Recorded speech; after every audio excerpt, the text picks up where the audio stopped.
Yeah, we'll talk about that just a second. Okay. Now, so King John signs this, and it's going to limit his power for the first time. Okay, we're going to see this. This is why we're talking about it. Because, guys, this is the first step, baby step, but it's the first step in moving away from an absolute monarch with a divine right to rule as we transition to democratic or representative government later on. Yes? That's why we're talking about it. Okay, now, we'll just stick with one here and the Magna Carta and look at freedom of speech. Did anybody find that?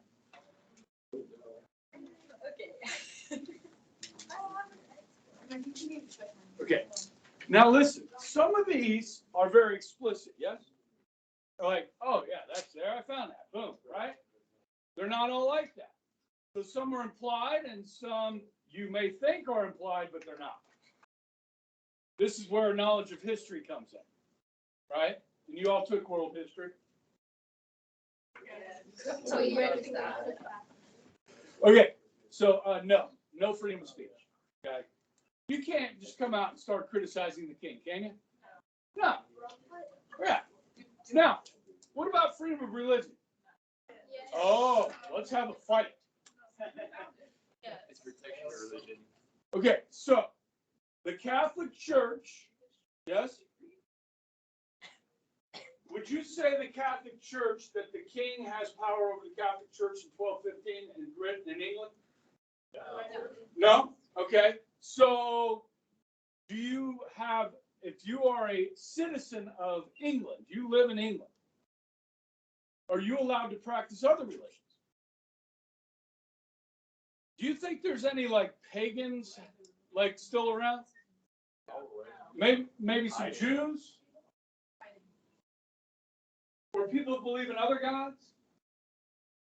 Yeah. What are you saying? Hiding. You're hiding your faith. Yeah. In something. Yeah. So, in other words, you do not have freedom. The Catholic Church has freedom. But if you're not Catholic, you really have freedom? It's not explicit, guys. Now, you can argue this, I mean, there's, phrases in here that would, the English church shall be free and shall have her whole rights and her liberties inviolable. Okay? Inviolable. How do you say that? Inviolable. Volume. How would you say? So, number 1 on page 28. Inviolable? Thanks for trying. Yeah. Okay.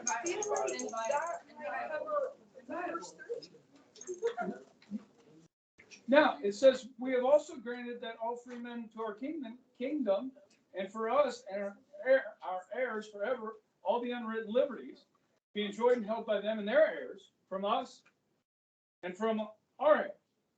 Wouldn't that include freedom of speech, religion, and press? No. What like written? What's to follow? What's going to follow is what they're talking about. What the rest of this Constitution. Okay, freedom of the press. Freedom of the press? No. Wait, so did we say that there is freedom? No, there's not. Right to bear arms. No. What about soldiers in your house? No. What about unreasonable search and seizure? I said yes. Look at number 39.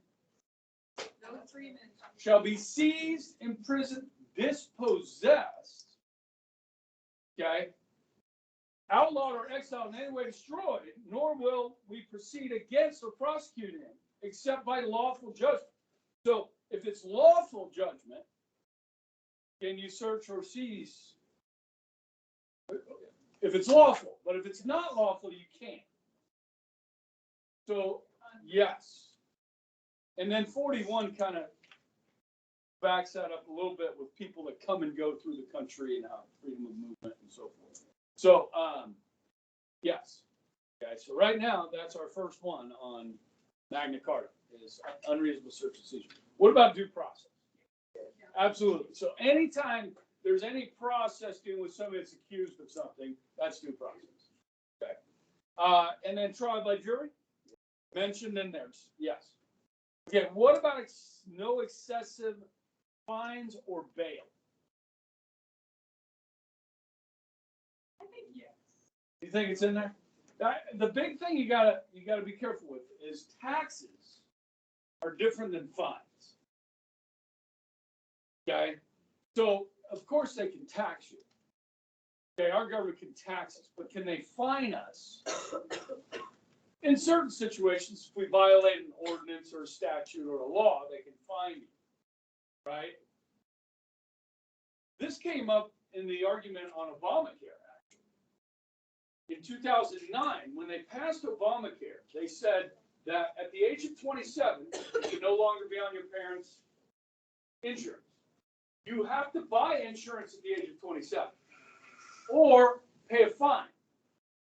Well, 26 states sued the Obama administration saying you can't fine somebody for not purchasing something. The government doesn't have the power to do that. So when Obama got to the court, when his lawyers got to the court, they said, no. It's not a fine, it's a tax. And so the Supreme Court, in a 5-4 decision, upheld Obamacare, calling that mandate. It's called the individual mandate. You have to buy insurance or pay a fine, a tax. That is legal. Okay? Now, that's not how it was sold to the American people. If they would have tried to sell it to us as a new tax, it may not have passed. But a fine,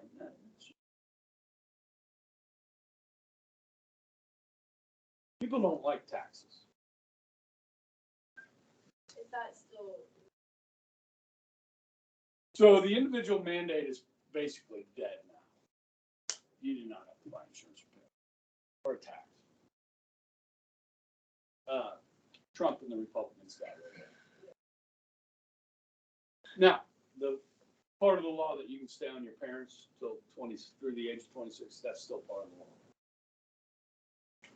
So you can stay in your basement, live with your parents until you're 26, and then you got to grow up.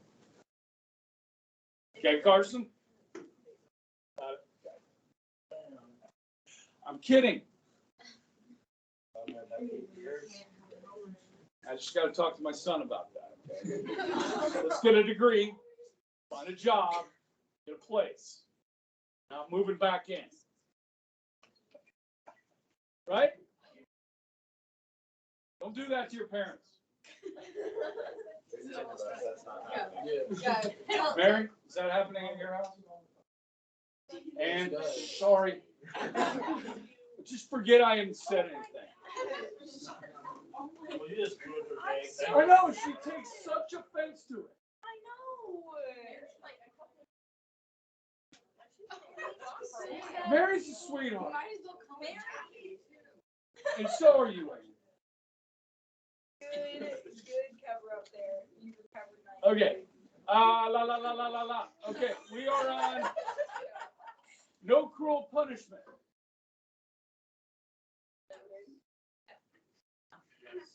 No. Look, there's something here about putting people to death, right? But guys, did they outlaw the death penalty in 1215? No, of course not. Okay? All right. Right to petition. No. Isn't this a? I thought I found it. No, It's now the they- same they thing as literally freedom Okay. of speech. Okay, let's look at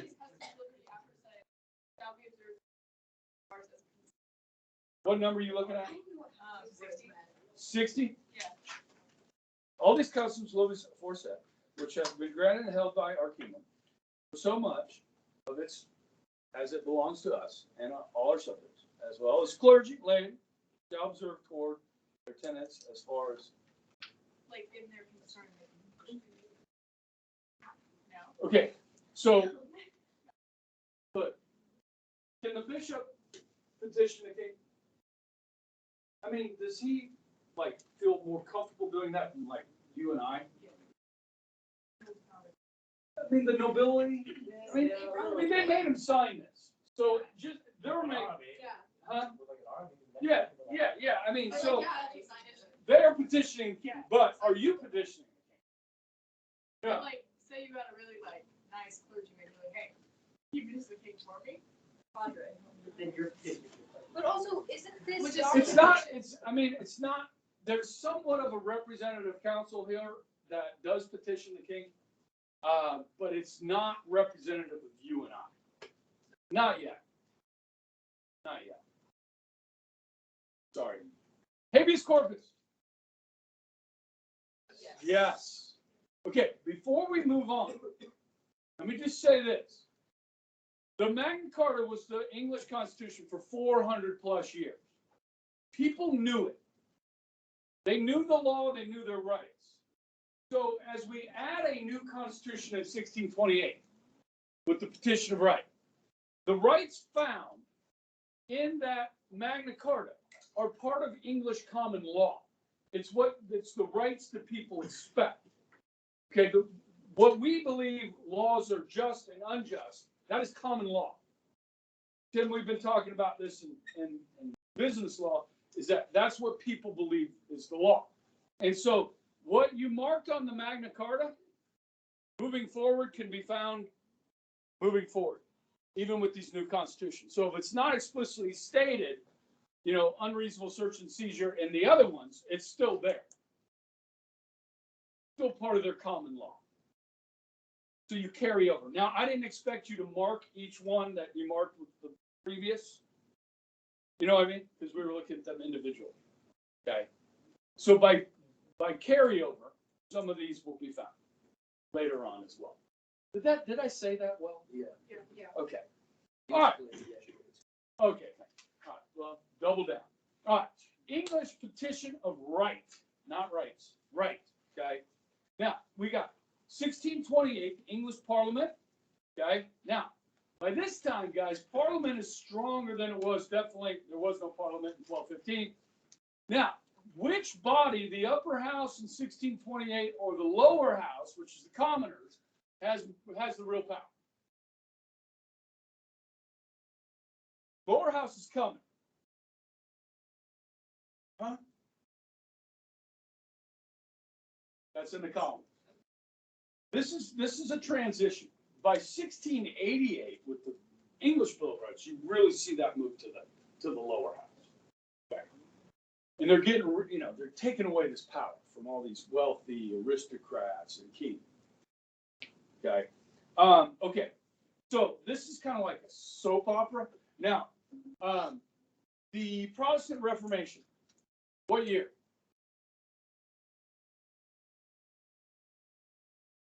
'15? 1578. 42. 1517? 1518, 1519, right? It's 500 years old. Just over 500. Okay. My wife and I went and saw, I don't know if you guys have ever heard of the author, Eric Metaxas. Ever heard of him? He wrote a book on the 500th anniversary of the Protestant Reformation. And he spoke at a church here in town. We went and watched him. That was like 3 years ago. So 1519, somewhere in there. Okay. Now, by this time, Britain is Protestant, yes? And the Anglican Church or the Church of England is Protestant. Okay. So it tends to be very anti-Catholic. Okay. So convert or leave kind of thing. Okay. Now, so freedom of speech under the Petition of Right. No. Freedom of religion. Certainly not if you're Catholic. Okay. Freedom of the press. Nope. Right to bear arms? Nope. Soldiers in your home. Correct. Number 6 covers that. Okay. All right. So what about unreasonable search and seizure? It does carry over, and if you look at number 4, it says in here, authority by Parliament that no man should be put out of his land, nor in prison, or disinherited, or put to death without being brought through due process. Okay, so this disinherited part, put out of his land, property, possibly reinforces the unreasonable search and seizure. Okay, due process, yes, just saw the words, just talked about them, right? What about trial by jury? Yes, it's in there. What about no excessive fines or bail? No. Okay, what about cruel punishment?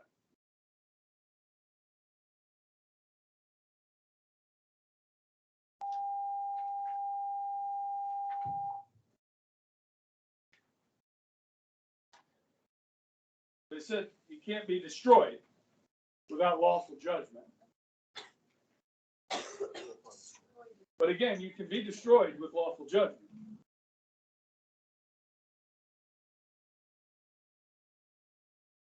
What is meant by cruel and unusual punishment is that the punishment fits the crime, right? And the fines are not obscene. There's also part in here, number 10. Oh, that actually, that's on taxes, not okay. So I don't know. It's not explicit. It's more explicit in the next one, right? Yeah. So, what about the right to petition under the petition of right? Just the name of the Constitution gives us the right to petition?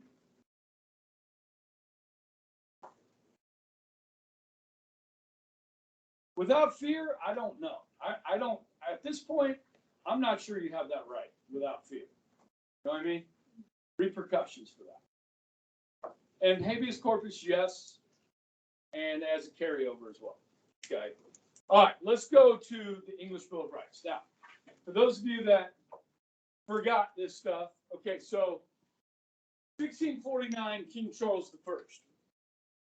Okay. What's going to happen to Charles? He's going to lose his head. Okay. So from 1649 to 1660, there's no king. They call this the Long Parliament. And the leader of that parliament was Oliver Cromwell. Okay. That didn't turn out so good. So we need to bring back a king. And so was it Charles's brother, Charles II, becomes king. I believe it's his brother. His son. His son, sorry.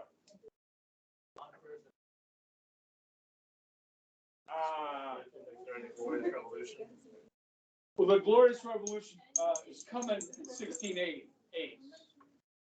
So that's going to be James in a minute. But we're not to the minute yet. So Charles II, the son of Charles I, becomes king. He follows the rules, does a good job. The problem with Charles II is he doesn't have an heir. He doesn't have a son. So the heir to the throne is his brother, James II. The problem with James II is, of course, what? He's Catholic. So Charles dies II of natural causes. He doesn't lose his head. Okay? And James assumes throne. Now, the Parliament is very concerned here. We're going to have a Catholic on our throne. Okay? So they pass what's called the Edict of Nance. And this puts all kinds of limits on James. He cannot have any cabinet members that are Catholic. He's got to surround himself with Protestants. James II doesn't have a son yet. If he does have a son, he has to have him baptized in a Protestant ceremony, not a Catholic ceremony. So James becomes king, and he has a son. And you know what he does? Yeah. As a good Catholic would do. Has his son baptized in a Catholic ceremony, and the Parliament wants his head. and they're coming after him. So James flees. Now, where are Catholics welcome? Spain, France. I'll go hang out with Louis XIV in France. So there's when James flees the country. So now they're without a king again. We got to go find us a king, but you want to kind of keep the bloodline thing going. You know what I mean? The hereditary. So there's this guy named William of Orange. Now, where is Orange? It's the Netherlands. So if you tune into the Olympics next week, opening ceremonies Thursday, start on Friday. Skiing, skating, all this. The Netherlands, they always wear orange. That's their color. Where is it? The Netherlands? No. Oh, Beijing. Politically boycotting? We are diplomatically boycotting, so we will not send any American officials there. Oh, we're sending like athletes? 80 athletes too, We're sending athletes.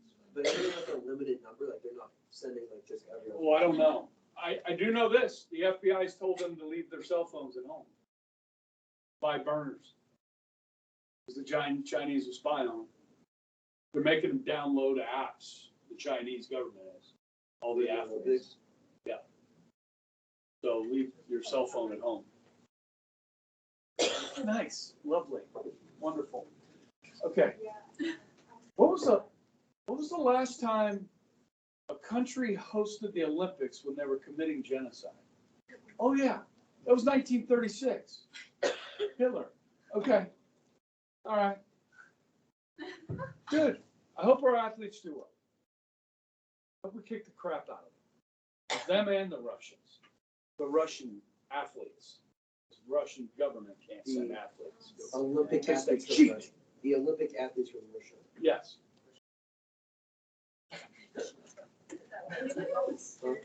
They're using steroids. Yeah. That's They what got busted. They were And busted. And busted. And busted.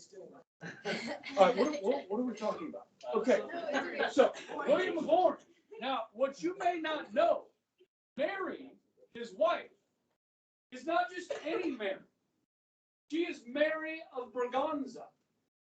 Mary of Braganza is James's daughter from a previous marriage that was annulled. So she has the bloodline. Yeah. Mary of Braganza. It's so weird. Guess what? William hates the French, and he's got a strong army. It's a perfect fit. Come on in, sign this new document, and you can be our king. You're not going to have near as much power as the last king. Okay? That's shifting to the parliament. Okay? And so we see really moving closer to the development of the modern British political system. Okay? Very Catholic? No, I don't think so. Okay. Okay, so freedom of speech under the English Bill of Rights. No. What about freedom of religion? No. No. For Catholics, no. Freedom of the press? No. Right to bear arms? Okay. Now, I got to confess. Taught this for, I don't know how many years, before Mr. Swords overheard my conversation next door. And since he teaches this stuff, he's like, it may not be in your part of what you have in your book, but the right to bear arms is in the English Bill of Rights. Okay, so no fault of your own. Yes, you have the right to keep and bear arms in the English Bill of Rights. Okay, and I'm not afraid to admit my faults. Okay, now, no soldiers in your house. Carry over. Okay, from the petition. No unreasonable search and seizure. Carry over. Due process. Yeah, it's in there, but just, yeah. Trial by jury. Yep. Excessive fines or bail. Yep. Cruel punishment. Yes. Did you guys have that? Yeah. Yeah. You didn't have it? Cruel Oh, it punishment? literally says no cruel or unpunished. Yeah, yeah, it's explicit. Yeah. Yeah. And then right to petition. Yes. Habeas corpus? Yes. Okay, hi. What, okay. The no excessive fines or bails, was that on just English Bill of Rights? Okay. Okay. Guys, on this essay you're writing, okay, don't get bogged down on this paragraph. Okay, I don't need you to list all of the rights found in each of these documents. Okay, you're writing an essay. We be a little broader. Do you want to list some of them? Sure, maybe mix in a couple. Okay, but 1215, what the Magna Carta did for the first time, as I talked about, is created a limited government. Okay, that's part of your focus. When we talk about the English system influence on our system, we talked about language, layers of government, limited government. Okay. In 1628 and 1688, okay, with the petition and the Magna Carta, we moved towards a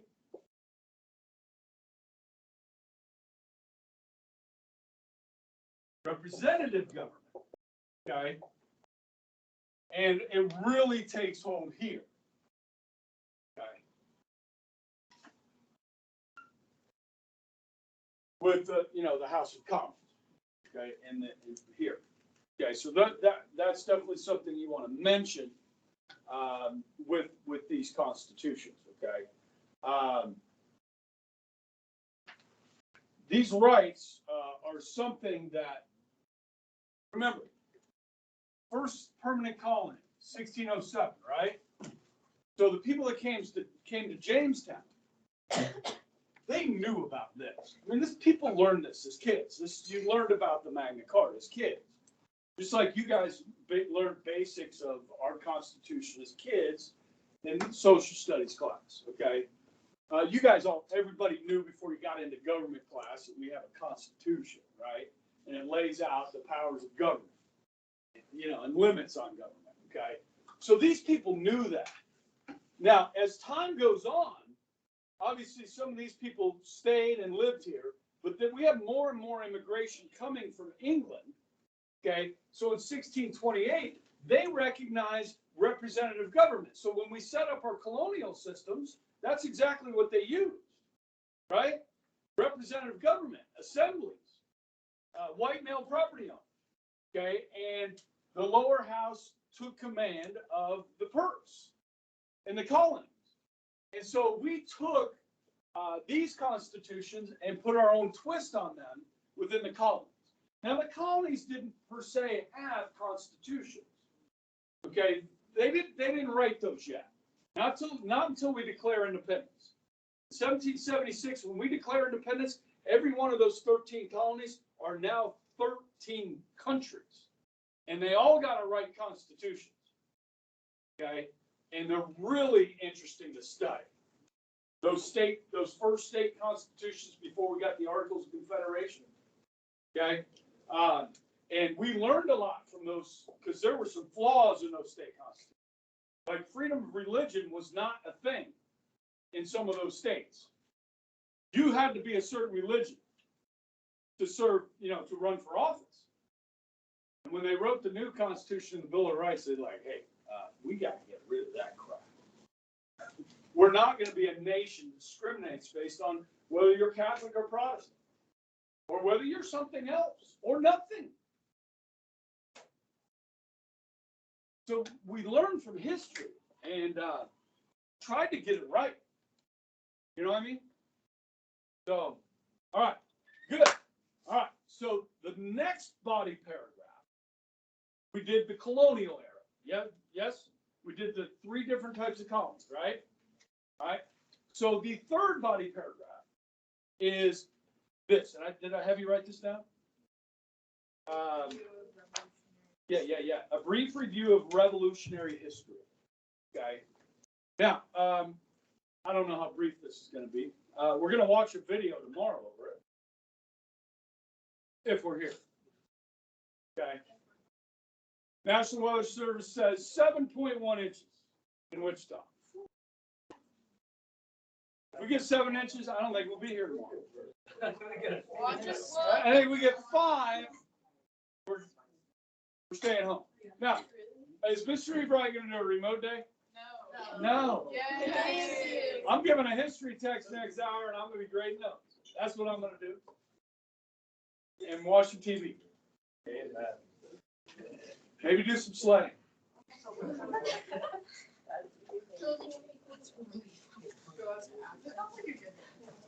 Yeah. Huh? Or over by the movie theater, a lot of people go over there, with the old movie theater. The palace. Palace. Is that still there? The Palace? No. It's Cheddar's and Cracker Barrel. Shows how observant I am. We live on the other side of the town. I know, but I'm over here every day. Yeah. Then you're right, but it's just. And I go to the airport a lot. So anyhow, brief review of Revolution. You got how much time? 15. Yeah, let's go. So 1607 to 1761. Somebody in second hour knew this, Grace Johnson. Okay. Like, I don't know. crap. They called this time period, see if anybody can fill in the blank, the era of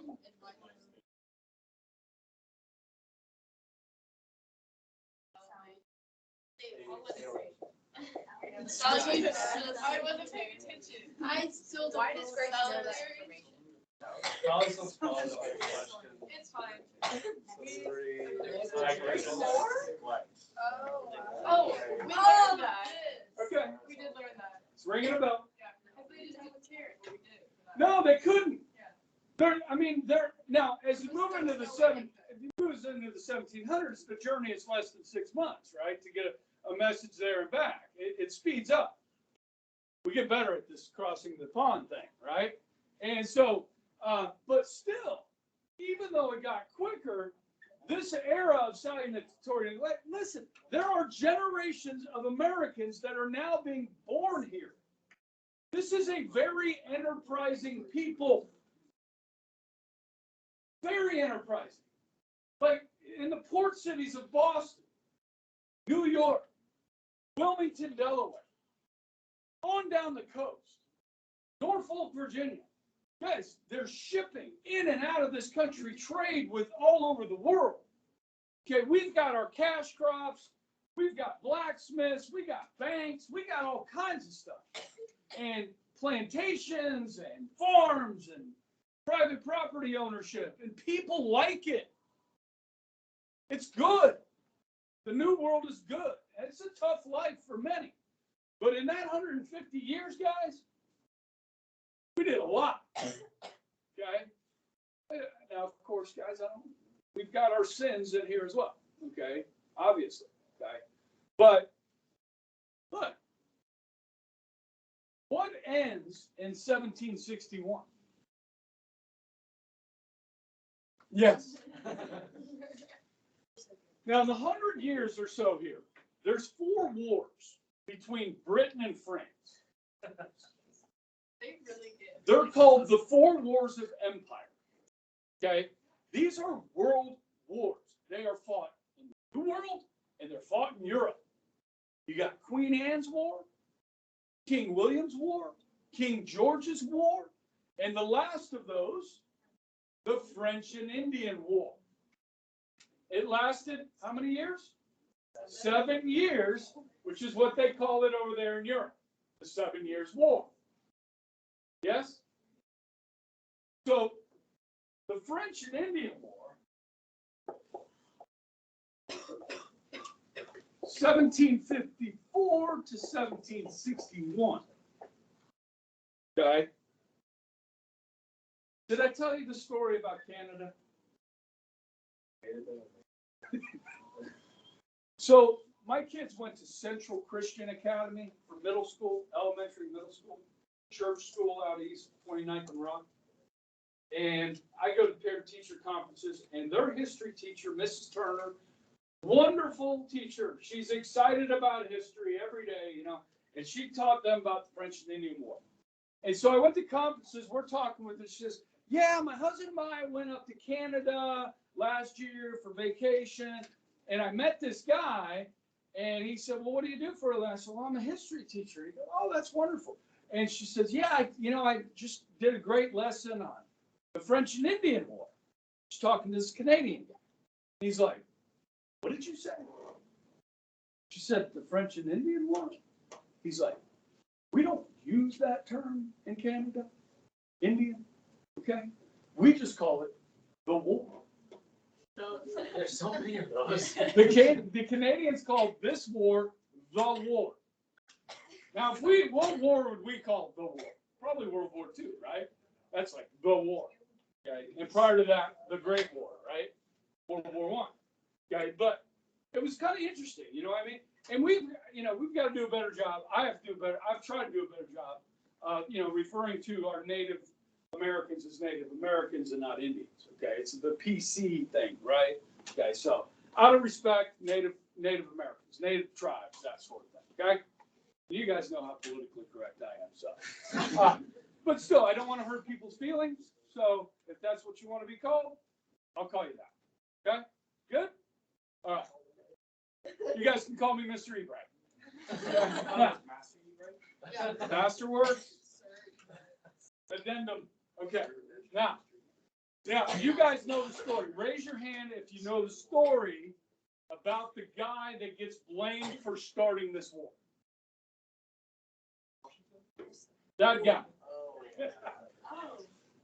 Can I? Some of you have no idea what I'm talking about. Can I tell the story? Because this is fun. Okay. Now you guys know George Washington does not have a stellar military career, right? When he's chosen as the commander-in-chief of the continent, he's lost way more battles than he won. But he won the last one. That was one of the most important. His face is on the bill. Persistence, right? And to George Washington, I just can't tell you. Now, I've probably read more about this stuff than you have. So, like, George Washington is freaking amazing. Okay? He's not a god. He's not infallible. He's amazing. Okay? Now, George Washington wanted more than anything to be a British officer.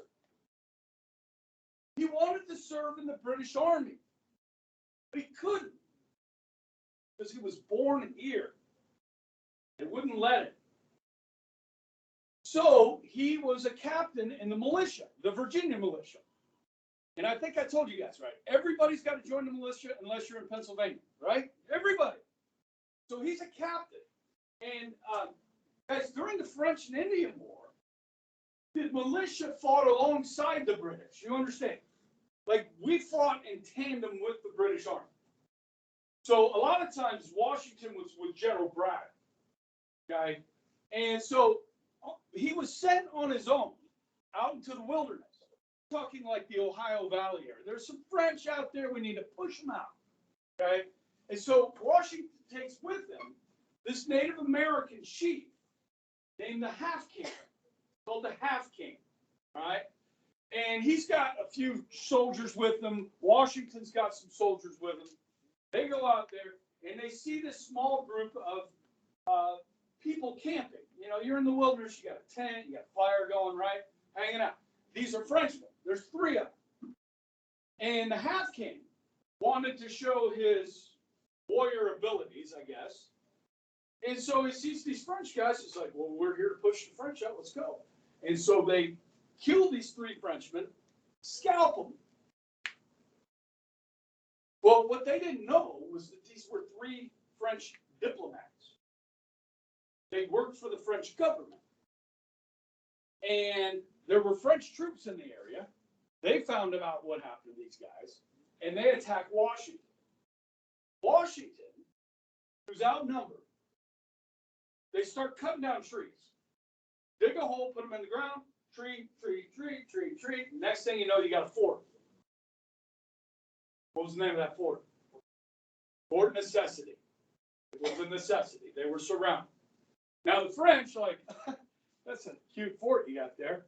We'll just stand out here and wait for you to starve to death. And then it starts raining, so they lay siege to the fort. And Washington throws up the white flag and surrenders. But Washington is not going to score super high on the ACT, okay? But he's a smart guy. But he's not, he's not an intellectual. He's born in the United States. He's born in America, okay? He's not educated at Oxford, okay? And so, like most of us Americans, we speak one language. He doesn't speak French. He doesn't read French. So the French are like, oh, you're surrendering. Very good. Okay. Here, you need to sign this. It's written in French. George Washington has no idea what he's signing. It's a confession of murder. Okay. So he signs it, and they say, okay, go take that to General Braddock back in Virginia. So Washington returns to Virginia with his tail between his legs, gives this to the British, and they read it because they read French. And they're like, you signed this? You're just admitted to, murder. And they're like, I didn't know. Well, they're here. We got a war going now. Okay. So that's what started the French and Indian War, George Washington. Okay. It's a great story. And then while he's fighting in this war, like bullets, right? You've heard the story about bullets shooting through his clothes, and how many horses were shot from underneath them. And it's like, how did this guy survive this? You know what I mean? In fact, General Braddock, he gets killed. Okay. So yeah, listen, I don't get to teach the American Revolution because I teach 20th century history with you guys. We did that. So I like to spend a little time on this stuff. Okay. All right. So we got the French and Indian War. Now, guys, the British sent a bunch of troops across the Atlantic to fight on behalf of the colonists, right, against the French.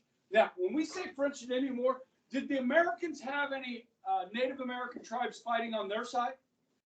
Yeah, the British and the colonists had the Iroquois sided with us.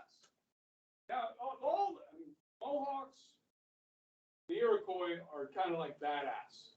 Okay, you want the Iroquois. All right, we have the Iroquois. Okay, hey guys, we'll win this war. It's not a great victory because what gains we do make, we give them right back to the Canadians. Give them right back to the French.